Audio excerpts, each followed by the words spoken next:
હું વલવા ગ્રામ પંચાયત સરપંચ. વલવા ગ્રામ પંચાયત જૂથ ગ્રામ પંચાયતમાં ગોચરની જગ્યામાં 227 સર્વે નંબરમાં મને એક જાગૃત ખેડૂત દ્વારા જાણ કરવામાં આવી હતી કાલે સવારે કે આપણા ગોચરની જગ્યામાં લાકડા કટિંગ થઈ રહ્યા છે. તો હું તલાટી કમ મંત્રીને જાણ કરી અમે તલાટી કમ મંત્રી અને મારા ગામના સદસ્યો અને ગામના થોડા સભ્યો જોડે અમે પંચરોજ કામ કર્યું.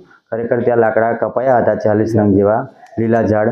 ત્યાં અમે ગયા હતા, ત્યાં કોઈ અજાણ્યા વ્યક્તિએ જ કાપ્યા હતા લાકડા, કોઈ મળી આવ્યા નહોતા.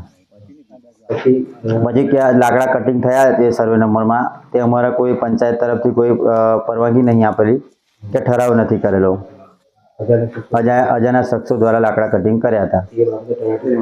એ બાબતે તલાટી કમ મંત્રીએ મામલતદાર, પોલીસ અને ટીડીઓ સાહેબને જાણ કરેલી હતી, પોલીસ ફરિયાદ. અને આજ રોજ સવારે વન વિભાગને જાણ કરતા 4 ખેરના લાકડા પણ મળી આવ્યા છે. એની આડમાં એ લાકડા પંચરો લાકડાની આડમાં ખેરના લાકડા પણ લઈ જવાની તૈયારીમાં હતા. અજાણ્યા શખ્સો સામે કાયદેસરની કાર્યવાહી કરે એ માન્ય છે. હું વલવા જૂથ ગ્રામ પંચાયત તલાટી કમ મંત્રી. ગઈકાલે અમને માહિતી મળી હતી કે વલવા ગ્રામ પંચાયતની ગોચર જમીનમાંથી લીલા વૃક્ષોની કાપણી થાય છે. જે અનુસાર અમે ત્યાં ઘટના સ્થળે હાજર રહ્યા હતા, સરપંચ અને એમની ટીમ.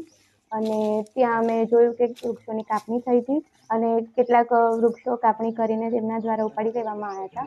અને જે બીજા લાકડા ત્યાં હતા એ ગ્રામ પંચાયત દ્વારા પંચરોજ કામ કરીને કબજે કરવામાં આવ્યા છે. જે અંગે જે અજાણ્યા શખ્સો દ્વારા કાપણી કરવામાં આવી છે અને જે અંગેનું અમે પોલીસ ફરિયાદ કરી છે અને ઉપરી કક્ષાએ મેં એની જાણ કરી દીધી.